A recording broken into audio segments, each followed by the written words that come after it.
আসসালামু আলাইকুম সবাইকে। আমার আসলে ভিডিও করার অন্যতম প্রধান একটা কারণ হচ্ছে আমার কথা বলার মধ্যে বাই বন্ড একটা জড়তা কাজ করে এবং আমি খুব একটা ফ্লুয়েন্টলি কথা বলতে পারি না।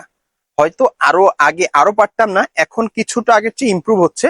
সেই ইমপ্রুভমেন্টটা যাতে আরো বেশি হয় এবং আমি যাতে আরো একটু ফ্লুয়েন্টলি কথা বলতে পারি, আমার কথাটা যাতে আরো বেশি স্পষ্ট হয়, সেজন্য আসলে আমি ভিডিও করা এবং এই যে মাঝে মাঝে আমি আসলে ক্যামেরার সামনে কথা বলি। তো সেই ভিডিও, সেই কথা বলার ধরনটা যাতে আরো বেশি স্পষ্ট হয় সেজন্য অনেক ধরনের অনেক পদ্ধতি রয়েছে। তো এর মধ্যে সবচেয়ে পরিচিত এবং সবচেয়ে সহজ যে পদ্ধতিটা সেটা হচ্ছে পেন ড্রিল। তো পেন ড্রিলটা আপনারা হয়তো অনেকেই জানেন। এটা খুবই একটা পরিচিত একটা ড্রিল। তো সেজন্য এটা অনেকেই জেনে থাকবেন। যারা এখনো জানেন না তাদের জন্য বলি, চাইলে আপনারাও ট্রাই করে দেখতে পারেন। প্রথমে একটা কলম নিবেন, সেই কলমটা ভালো করে পরিষ্কার করবেন এবং সেটাকে আপনার মুখে দাঁতের মাধ্যমে আপনারা একটু শক্ত করে রাখবেন, ঠিক এরকম এরকম। এবং এরপরে আপনি চেষ্টা করবেন কিছু পড়ার জন্য।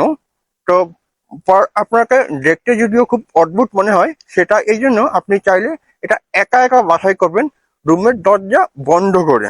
তো কি করবেন, আমি একটু পড়ছি এখন, একটু জোরে জোরে পড়ার চেষ্টা করবেন। When the sunlight speak raindrops in the air, they act like a prism and form a rainbow. The rainbow is a division of white light into many beautiful colors. They take the space of a long branch axe which is sparked high above. যে লেখাটা আমি এতক্ষণ পড়ছিলাম সেটা আমি আমার comment বক্সে দিয়ে দিব। তো এই জিনিসটা আপনি 60 সেকেন্ড একবারে চেষ্টা করবেন এবং চেষ্টা করবেন যে দিনে কমপক্ষে একবার এবং সর্বোচ্চ দিনে 3বার চেষ্টা করে দেখতে পারেন। তো এটা আসলে খুবই একটা কার্যকরী একটা পদ্ধতি। অনেকে এটা ট্রাই করে, আপনিও ট্রাই করে দেখতে পারেন।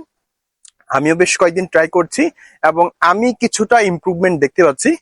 যদিও ইমপ্রুভমেন্টের শেষ নেই, আরো অনেক ইমপ্রুভমেন্টের জায়গা রয়েছে। তবে আপনি অবশ্যই চেষ্টা করবেন রুমের দরজাটা লক করে এবং একটু স্পষ্টভাবে পড়ার জন্য। ইনশাল্লাহ আমার মতো আপনারা উপকৃত হবে। তো এই ছিল আজকের জন্য।